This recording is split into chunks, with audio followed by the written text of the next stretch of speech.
very special area, but I'm superstitious of some of the things that you find up the canyon. Before the first maps were drawn of this land, before any expedition crossed it, there was already a world beneath it. The Ant people helped the Hopi survive two major cataclysms. According to Hopi oral tradition, that world came before this one.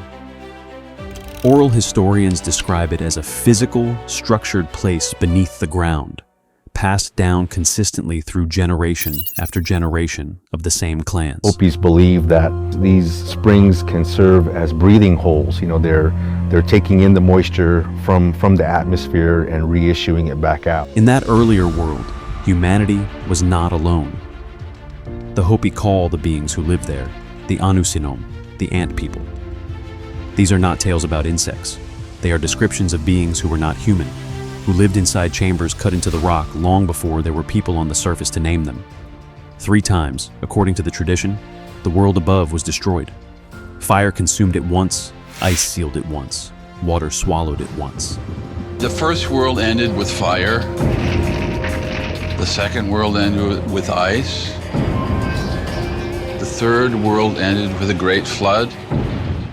Each time the surface became unlivable, the Anu Sinom opened their chambers to the ancestors of the Hopi and let them wait it out below, in rooms lit only by the stone itself, until the destruction above had run its course. They were remembered as neighbors from an older order of the world, one that existed before the current age of the Hopi people began.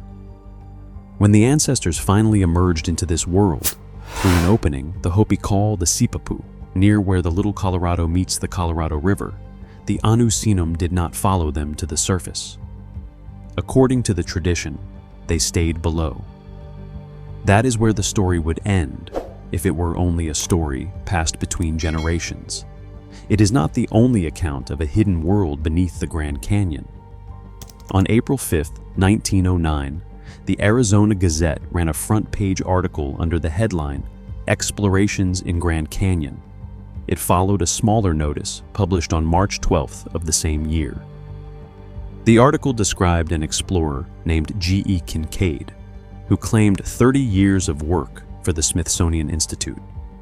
Traveling alone down the Colorado River by wooden boat, Kincaid reported finding a cave entrance roughly 2,000 feet above the riverbed, cut into the canyon wall about 42 miles upstream from El Tovar. The entrance, he said, sat 1,486 feet below the canyon rim.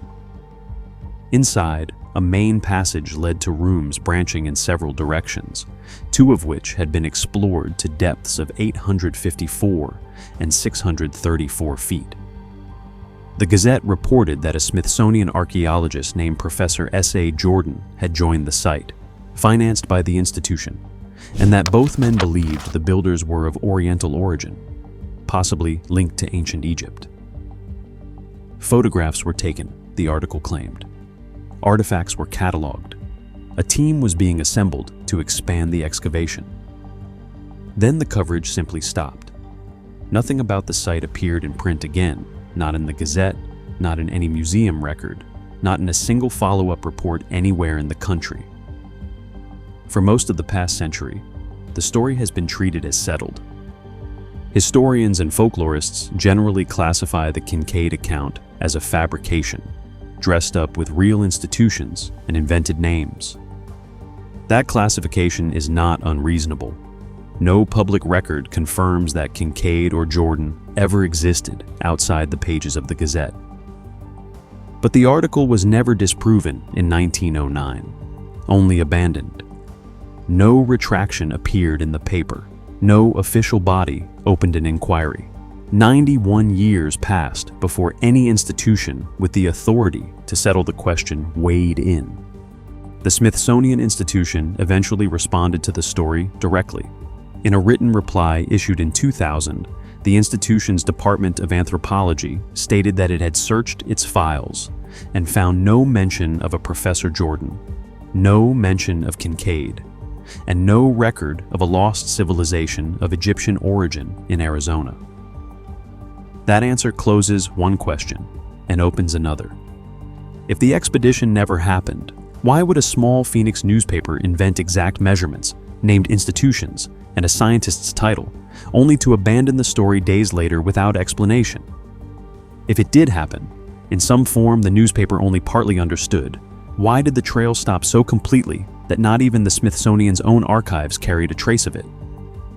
There is a third question underneath both of those.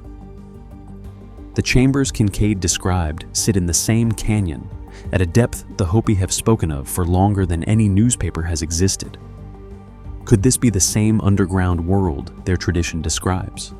And if it is, did that story disappear because the Hopi chose to protect knowledge that was never meant to leave their tradition? Or did two men from Phoenix simply get too close to something they were never meant to find, and someone else made certain the story went no further? Whatever else remains uncertain, the physical setting is not in question.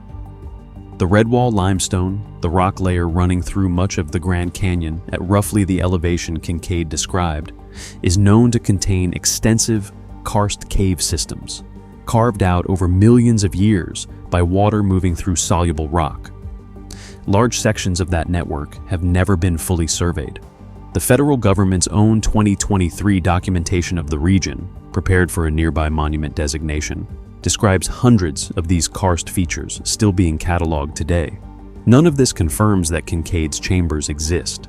It confirms only that a cave system at that depth, in that formation, is not geologically implausible. The canyon does not need an invented history to contain places no one has mapped. Two accounts, separated by centuries in origin and by decades in publication, both describe chambers cut into rock beneath this canyon. Whether that is coincidence, memory, or something else is a question neither account can settle on its own. The two accounts do not agree on much beyond location.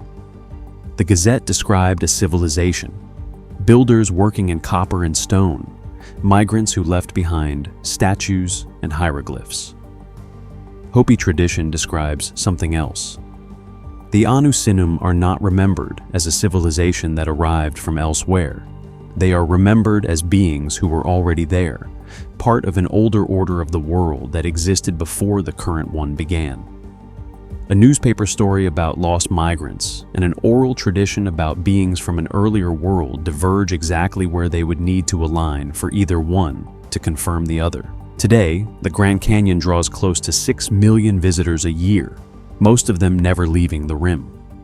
Below that rim lies terrain that remains, in large part, unmapped by modern survey. For the Hopi, the canyon is not a historical curiosity. The Sipapu near the confluence of the Little Colorado and the Colorado is still regarded as a living place of origin, and the surrounding canyon is still treated as sacred ground under active protection by the tribe. Somewhere beneath the layers that tourists photograph from the rim in rock formed long before either the Hopi or the Gazette existed, there may be chambers no living person has entered. What is inside them, if anything, was never confirmed in 1909, and it has not been confirmed since. The Anu Sinom, according to the oldest account of this canyon, never left.